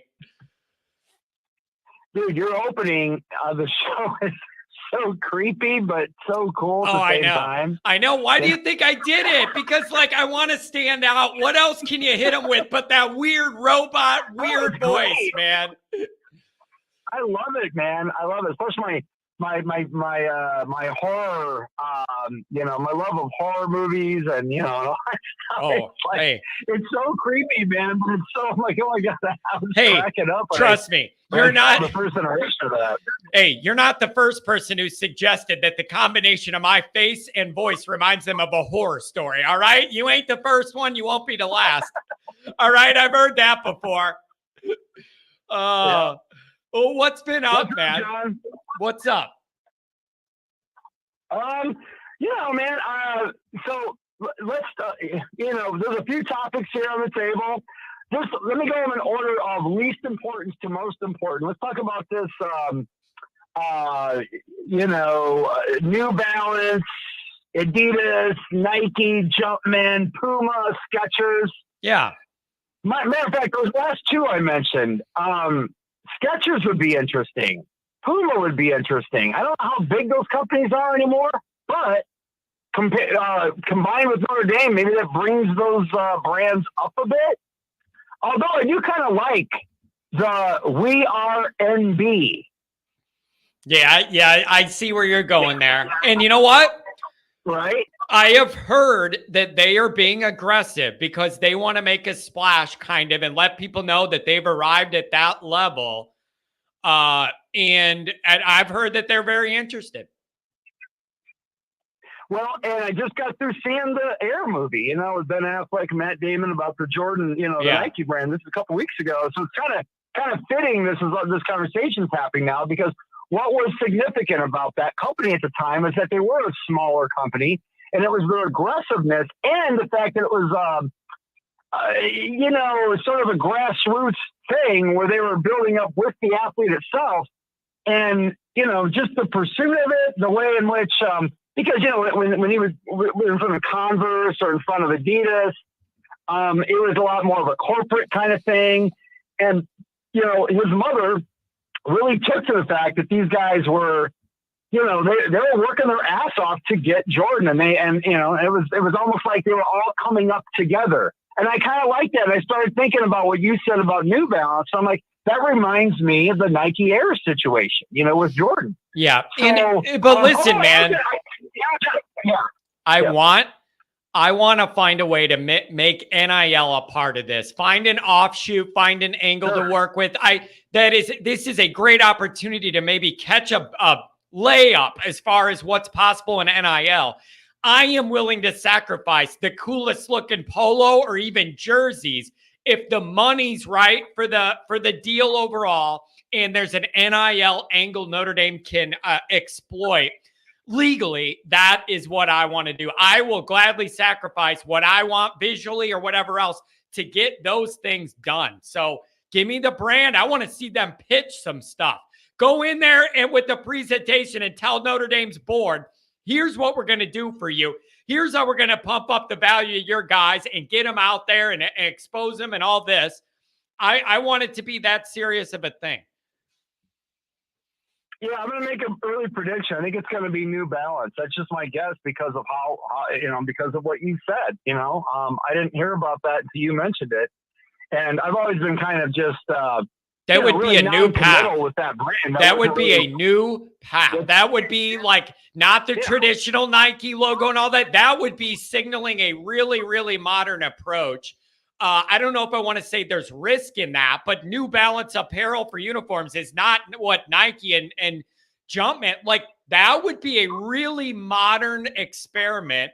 And if everything worked out and I got what I wanted out of it, I'm interested in it as long as the money's right and there's an NIL angle.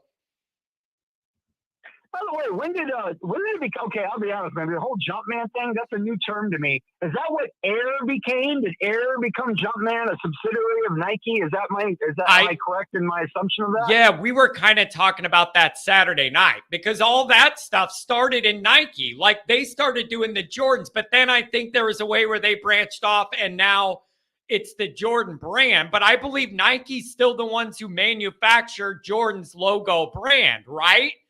Somebody tell me if I'm wrong, but I think Nike manufactures the Jordan logo brand still, but he's got the Jumpman on it instead of the swoosh on that special order.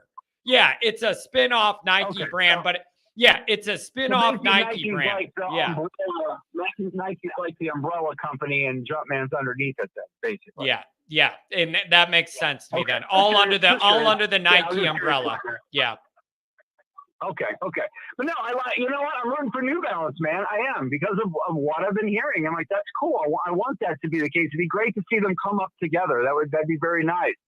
I'm always, in for the underdog. So go New Balance, man. Do it. And I like that whole NB. I kind of dig that. I'm sure there's something they could do there with the term and all that. That'd be interesting. Of course, function's the main thing, man.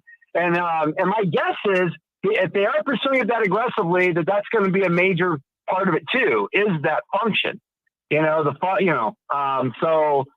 that gets me kind of excited. I never really cared about a brand before, whether it was Adidas or Champion or any of those. But this is an interesting topic. So now branching to the next topic, I want to talk about recruiting. Yep. I've been thinking about this for a while, man, and I kind of saw this coming. And, I could see more of these free stars coming into play. I got a couple different thoughts on this. On one hand, here's the thing, John. Would you rather have a bunch of 4- and 5-star guys committed only to lose them the last week or last day on National Signing Day? Or would you like to come up, fill the roster slots with 3 stars and save about 10 guys the last week or so and go after them as hard as everybody's coming after your recruits the last week on signing day? Do it like Alabama does it. Do it like Georgia does it where, oh my God, why are they ranked? They're only 20. And then the 2 days before signing day, all of a sudden they skyrocket to the number 1, 2, and 3 class. Here's the difference, though. The approach treatment. Here's the difference, though. We do not have the arsenal of resources, carte blanche, to do whatever we got to do to swoop in there at the end and make those moves. We're not doing pay for play. That's the reason that works, is the people offering that money at the last minute. We're not going to be in that position because we're not able to offer that. And I don't want us to do pay for play. But I don't know if we're able to be the assassin on the other side. Like, I don't know if we're able to be that sniper at the end coming in there like that, because what are we going to offer them other than a great education and a chance at a great life? If that's important to you anymore, Well, okay, and I obviously not to that degree. Yeah. But my point is I wonder if he's doing this a little bit differently. And instead of getting all these guys committed early, because the grass is always greener on the other side, John. That's the thing about young kids. I remember myself too at that age. It's like you get caught up in the shiny new thing. If you're committed to Notre Dame for 6-7 months, and then it's like, oh, boring. And then towards the end, you got these new schools dropping up. Yeah, I understand some of them are throwing just tons of money at them at the end, but I don't think it's all that either. Because going back a few years ago before NIL, now granted, we understand money was still being put in bags behind grandma's couch. I get that. Yeah. But I'm saying before NIL, this was happening with like Alabama, Ohio State, these teams that they weren't necessarily filling all their slots with all these great recruits until the last couple of weeks of signing day. So I'm just saying, maybe it's a new strategy. It was like, yeah, we need to make sure these roster slots are filled with some of these guys, but we also maybe now it's like, instead of getting all those guys committed early, maybe we really push harder for those elite guys in the last month of recruiting or so. So again, not the last day or two. Okay, I grant you that. Yeah. But maybe it's just you know what I'm getting at though, John? I think he sees and the negative press that comes with that. You know, when you got someone in there for a long time and then they decommit, that looks bad. Now, wait, let me give you this. Let me give you this, though. Yeah. Man, I brought this up Saturday, and I do think this comes into play. Think about it this way. You got a $5 holler from Adam. I'm back. Day jobs suck. What did I miss, John? Don't any of you people have jobs? Yeah, they're listening to me while they're at them, Adam. While they're at them, Adam. Thanks for the $5 holler, buddy. Here's what I was going to say. You know, you had some of those big, high-level swings and misses by Notre Dame in last year's class, right? And they were very upsetting, and we were all down about it. You can only have high-profile misses to be critiqued for if you're in the mix for high-level guys. Think about what I mean by that. Kelly didn't have us even in the mix for the Peyton Bowen or whatever, the top-end guy, Dante Moore. Like, so if you're not in a big race, you don't get exposed for losing a big race. So, like, some of that's a double-edged risk sword, perceptually, publicly, because you can only miss big if you go big. And I think Freeman's been hurt by some of that. And guess what? That's the price you pay in the big leagues. Like, that's the way it goes. But I just wanted to point that out. Well, and the other thing too, this is the other part of that scenario or that thought process of where they might be going with recruiting now. I mean, I don't mean to reference it, man, but that's kind of what Kelly did the first couple of years. He was going, first couple of years he was there. He was going after those top recruits. He was getting them in a lot of cases, and then they wouldn't pan out in Notre Dame and they transfer. Or, at the last moment they didn't have the academics to get in, and then he kind of and actually. For a while, I actually thought that was the right way to approach it. But I got to admit, a lot of that was selfishness as a fan, because I was so tired of reading about Notre Dame losing guys that I kind of just lost my interest in recruiting for a while until signing day. And then I would look and see who they got. Okay, fine. I haven't been crushed by, putting all my heart into this guy and that guy. So as a fan, it was almost better for me, because it's like, okay, now let's just see how they develop these guys. Yeah. And to some degree, they did well on that because they did make 2 playoff appearances. What I think is going to happen, John, here's what I'm trying to say. Freeman's, there's no question in my mind. He's a harder working, more savvy recruiter than Kelly. He's going to be, I can't say now because he's only had 1 year, but I think he is going to be a more savvy recruiter than Kelly. Yeah. You're going to see more blue chip players. But that percentage is real important to me. And I'm glad you did that research, because I never thought of it that way before. But that 80% and up versus Kelly's, what was it, 57% he averaged or something, that I think is going to still remain. But I think the very, very, very high end top guys, top 5-star guys, they're going to be hard to get because of their ego. But in this day and age in college football, it's going to be really interesting over 2-3 years of this NIL stuff to see how many of those guys actually pan out, because of how much money they're being thrown so early. Yeah. How much of a work ethic is that going to, how much is that going to affect the work ethic throughout college? And that's my big question. I don't think you're going to see as many top level guys continue to be top level guys because of that cushion they're being given at a very, very young age that you didn't get that before. Yeah. So this could work out to Notre Dame's advantage within a couple years. So I think what you're going to see is you're going to still see the 80%, but you're just going to see it happen probably with less of a splash, or it'll happen later in the game. I don't mean the day or two before signing day like some of these teams do it, but maybe you won't see them You know what I'm saying? I think that's what's going to happen. You're going to see kind of a hybrid of Kelly's lazy recruiting, where we would get, 10 to 15, and a hybrid of that, and where Marcus was trying to get the last couple recruiting cycles. So you'll probably start to see something in between, like, anywhere from 5 to like maybe 10. It's going to kind of be the norm. I'm cool with that if we can get the right player development. And with some of these coaching hires in the last, couple months, it seems like that's kind of where it's going. These are good, solid development, heavy coaches that also have some recruiting prowess. And I think Freeman's seeing that. Well, we better get that development. That development, the identification and the evaluation and the development then has to be really, really good if you're going with that. Knowing what those guys' body's going to turn into, where you want them to play, all that, like beefing them up. You got to have some of those guys, fine, but I want some of these higher end guys too to balance it out, my friend. Anything else you got? I got to wrap it up early today. I got one more call. Don't mean to push you off, but I got to make sure I'm out of here. The last thing I'll say about recruiting, and then I'll let you go.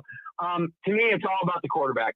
If you can get a top-level quarterback and then still recruit the way that, basically we think Freeman can recruit, even in the NIL era, I think that's the key. Again, going back to the Clemson model. Yeah. Okay, Carr's on board, Jaden Minchie, obviously Hartman for this year. I like that quarterback room. If you can keep that level of talent, that type of talent in there for the next few years, that to me is the key. Yep. Nope. That's a good point. And I feel like the quarterback thing, you're in a pretty good spot here, and it is the most important position. You got to keep Williams and Carr in this class, your quarterback and wide receiver. Thanks a lot for the call, my friend. Good catching up with you. Have a good Monday. Yeah, you too, buddy. Have a good one. I'll see you in South Bend soon. We'll figure something out. Yes, we will. All right. Take care, John. See ya. I got bad news for some of you people. 347, you're coming up next, and then I got to run. So here's what we're going to do. You ain't going to like this. Manny says, can Notre Dame bring back natural grass? Nope. You're never getting natural grass at Notre Dame again. That is over. And the reason why isn't that's what these people want to do that are in power now or whatever. I was told by the groundsmen that work on that field that when they rebuilt in Crossroads and restructured everything and added on, even if they wanted to grow grass, they would not be able to get the shade sun levels that they want throughout the day to be able to grow it a healthy way. So for that reason, it's never going to happen again. So you got to give it up, because they're not undoing the Crossroads. So for that reason, you do not get that sun shade cycle, and it would never grow. So that is totally dead. And then I think Manny also put, didn't Weiss grow out the grass like 5.5, 6 inches to slow down Reggie Bush? Yeah, he did. That is factual. He did. 1, my groundsman contacts told me that's true. 2, if you freeze frame scenes from that game and go down, dude, that grass is up past people's shoes to their ankles. It's obvious. The funny part is I'm thinking about this, like, we're going to grow out this grass to slow down Reggie Bush. Yeah. If he was already faster than us and then you slow him down, and our guys are already slower than him, isn't it going to slow us down too? Like, I couldn't understand how it wasn't all proportional. That we're already slower than him, so if he's slower, we're already going to be slower. So now everybody's slower, but he's still faster than us. And it didn't work anyways, man. That guy killed my art so many times. Oh, my God. It's just so funny to me. But yeah, we tried to grow that grass out, but he was still styling and profiling on us, man. Unbelievable. But yeah, the days of that grass is over. They could never get what they need to make it grow. So that's, give up that dream. Last call of the day, 347. Big John, it's your favorite friend from New York City. not Boston, Ohio State fan. Yeah, we New York gotta City. make sure we get that straightened out here. We got to get that right. Yeah. Very unique. Yeah, we got to get that right. And people did like the combination of your accent with some of what me and Pat have in the Chicago area. People commented that they liked that dynamic Saturday night, man. Hey, you're all over the country now, right? East, West, Middle America, whatnot. Bro, you know what the funniest part is? I looked up my analytics of where most of the calls come from. My 3 biggest markets are Chicago, LA, and New York. Go figure, like real original. And then Ohio's next. Columbus is actually next, and then Indy. So that kind of makes sense. But my 3 big markets are the big 3 in everybody's book. I could believe it. Notre Dame is a big market in itself, no? Yep. It should be. We got people all over. All right, man. Saturday night, we had a good long talk. Yeah, I know you got to go, and I got a couple things. That's fine. Go. And I won't be on the line nope. as long as last time. It's your time. Go ahead. Let it rip. All righty. So you did talk about recruiting, and we are number 4 currently on the 24/7 composite. That's a good thing. Whether or not we stay, who knows? But what I do like is the fact that it seems as if we have 14 commitments at this point, and 11 of them are either 4 or 5 stars. So that goes back to that ratio. And I think if we could sustain that, I'd be pretty content because that will always address depth. Yeah. What do you think of that? Yeah. Nope. I am fine with that. I am trying to be realistic, my friend. I realize we can't approach this the way Georgia can and Ohio State can and Alabama. I understand, and I don't want Notre Dame to be an open door where everybody can get. I don't want all that. There just needs to be a blend of some high-end cherries on top, the bulk of the class being, 4-star or solid guys. And then if you want to identify a handful or a few that you see great traits in and you know their body's going to develop and you can picture that, I'm fine with it. It just can't tilt too much to the developmental end. That's going to be a red flag to me. I don't think we're there yet, but people just don't want to see it tilt that way too far. I agree, and I had said Saturday night that the good players are there for the taking, and I want to go back to what I said Saturday night. Perhaps I misspoke, or maybe you guys misunderstood me. I'd like to revisit it because someone had mentioned on the line a little while ago. I guess, it was the Ohio State fan because he labeled me with the Boston accent, that I alluded to perhaps swapping recruiting classes with Northwestern, Duke, Stanford, or Michigan. I think it was a combination of actually the Ohio State fan that was just on the line 2 callers ago and Pat. And I think I maybe I misspoke there. What I'm trying to say is I would not swap recruiting classes with them. What I would do, though, and what I want to conquer is winning battles for their top-tier talent. For instance, we've always this had... This makes complete sense. Kelly, yeah, that makes complete sense. Yeah, we've me. Always, under Kelly, for instance, we've never really had that. Yeah. that no, let me ask you this. Let me ask you this. Sure. I'm gonna. This is right on your point, and I'm certain that you are going to remember this, and it's going to bother you the way it bothered me. Tell me if I'm thinking of this the way you want it to come off after this, okay? What used to drive me crazy was, do you remember that string of years where Stanford really had a good team going? They had Andrew Luck. They had those good tight ends. They got some good linemen. It was torture. Kelly was struggling to beat them year in, year out. And I was sitting on this show saying, if we can't even get the best of the smartest of the smart guys that could also play, and we're losing them to Northwestern or Vanderbilt or Stanford, then or Duke, you're dead then. If Notre Dame can't be the number 1 choice of all the smart guys and the good player, we're dead. We were losing linemen and tight ends to Stanford. Exactly my point. That's it. Is that it? That's it. Gotcha. The top tier guys. You got to get them all. I would not swap rosters. Listen, I would not swap rosters with Northwestern. That's not what I meant. Yeah. What I meant was there's definitely 3 guys on that team that we could use. Start on our team. Yes. Yep. Right. And I got you. For instance, an example of it, just to make it more clear, is Daniel Jones from Duke, now the New York Giants quarterback. How would he have done at Notre Dame? I used Richard Sherman. I know that was over a decade ago at Stanford. Yep.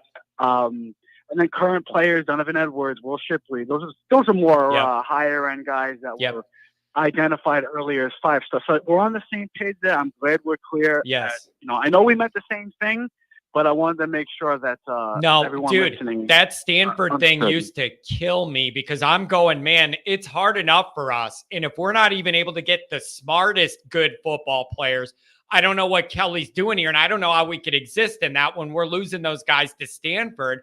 And it started to be tight ends and linemen. And that used to be Notre Dame's bread and butter. I really had a problem with that. It does seem like it's changing some now. And that is good. But I had that complaint too. All those smart guys you needed, if you weren't the top pick, what are you doing? I agree with you. I fully get the way you're thinking. And if, like you said, take 4 of those teams, Vanderbilt, Duke, Northwestern, Stanford. If you can pull 1 or 2 of those guys, that could help Notre Dame. That adds up to 6 or 8 guys, and they can play for you. But 1 or 2 of their absolute best guys. Yeah. Because Stanford, Northwestern, Vanderbilt, they should be our Boston College. Like the guys that we're really not going after that might make our team. Those should be Stanford, Northwestern, Vanderbilt. BC. They call it backup college for a reason, right? That's why they call it BC. Right. Yeah. Right. And a big concern of mine recently is the push with Michigan because that's going to be, we're not going to be able to, we're going to lose some battles there. And that's a big concern of mine because that's another smart school. And they have their own version of 40. It bothers me though. Listen, as much animus as I wake up with every morning for them, I have to admit their recruiting has significantly improved this last cycle and it's trending up. And as much as I hate them, I have to be honest and credit them. They're getting it done right now. I want to move forward. 9 gimmies this year. 9 absolute gimmies. We touched on that on Saturday. Okay. All right. Now wait. All right. Wait. Time out. And then you could parlay this. I'm going over my percentages. 9 wins, 32% likelihood. 10 wins, 26%. 11 goes down to 11%. So that's kind of in there. More than 10 wins overall, 26% odds. So what do you make of this? I like that you're saying they're gimmies, but I thought Marshall and Stanford were. I didn't break it down based upon when I break it down, I'm breaking it down based upon each individual team that we play. And you said it, 99 against Tennessee State, 99 Central Michigan, 98 Navy. Those should all be 100. No 90 nothing. Those should be 100. Can it actually be 100 though? If the actual game has to be played, don't you have to leave a 1% chance? Can it actually be 100? I think our third string should lose to them, John. I love it, man. Come on. You got old school Notre Dame standards, and I love it. You have old school Notre Dame standards, and I love it. What is your nickname, Frank Leahy? I love it. What's this podcast all about? I love it. This podcast is about us winning. This is about watching, as you said earlier. This is about winning. Let's win. 9 games are absolute gimmies. The season comes down to 3 games. And I want you to look at the schedule from another perspective.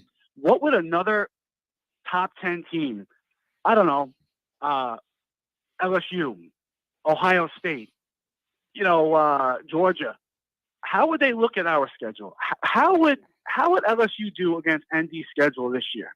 I think anything less than 11-1 would be a failure right now. If LSU with Brian Kelly, that talented team, played our schedule 11-1, and I think they'd probably be upset about it. That's the standard we need to hold ourselves to.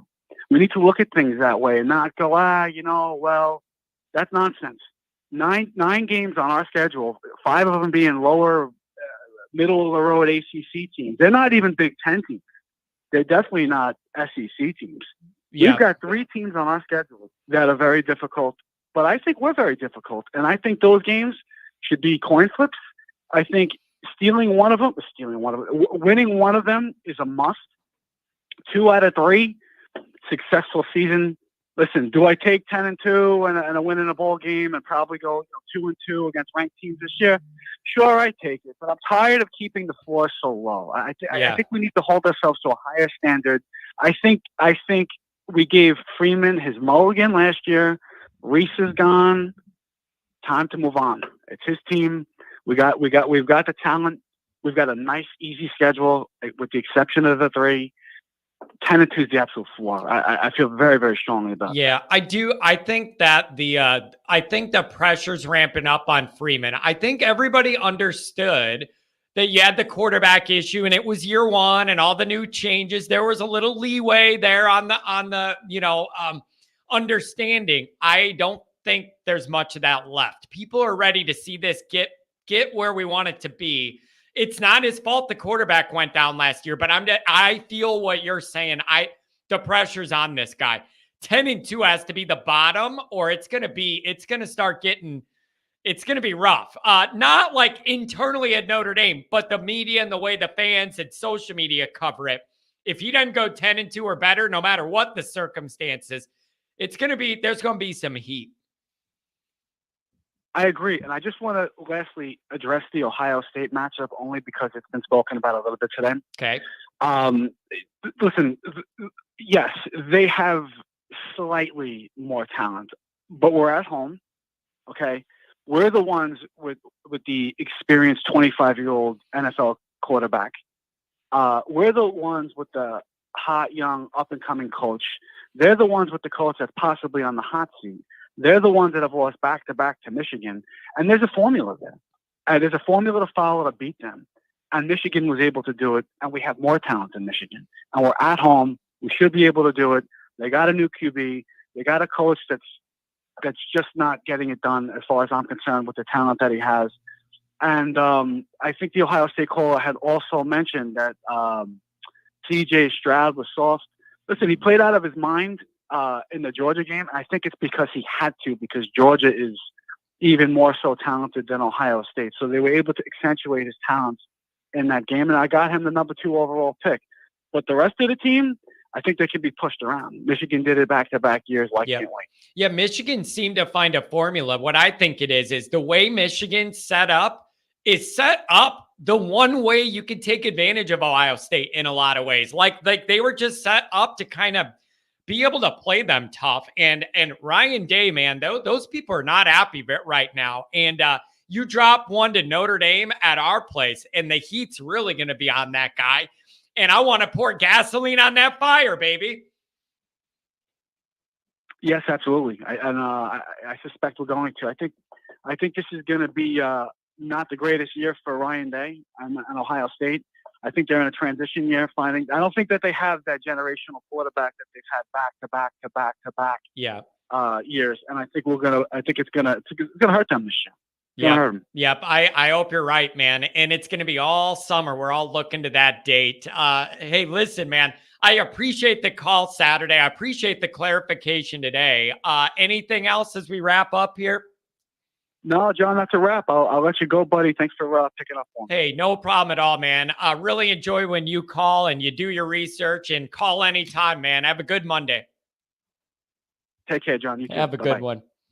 Telling you, man, I got some good callers. I just like people that want to be a part of this, man. And some people even tell me, John, I got my notes and I put together a checklist. And when I call in, I'm going over it, 1, 2, 3 and all that. I love it, man. I love how this is building. I love everybody that wants to be a part of it. It's a fun little community here. I wanted to go back to this, but how come we never play Miami? I believe they filter back on the schedule after this Clemson wave. I'm pretty sure Miami filters back on that schedule because we haven't had them for a while, and then they're going to filter back. So they will. That Miami hatred's going to become live again very soon. Very, very soon. All right, folks. That's going to be it. I got a few things to do. I got to edit up some things from Saturday night. I got a couple articles to write. Busy Monday here in the Always Irish studio. Thanks, everybody, for being here. Thank you for donating. Thank you for calling. I'll post a short tonight, a regular video in the morning tomorrow, another short tomorrow night, and then we're going to be live on Wednesday morning again, baby, all summer long. Let's go. Thanks for being here. Everybody have a good, safe start to the week. Go Irish.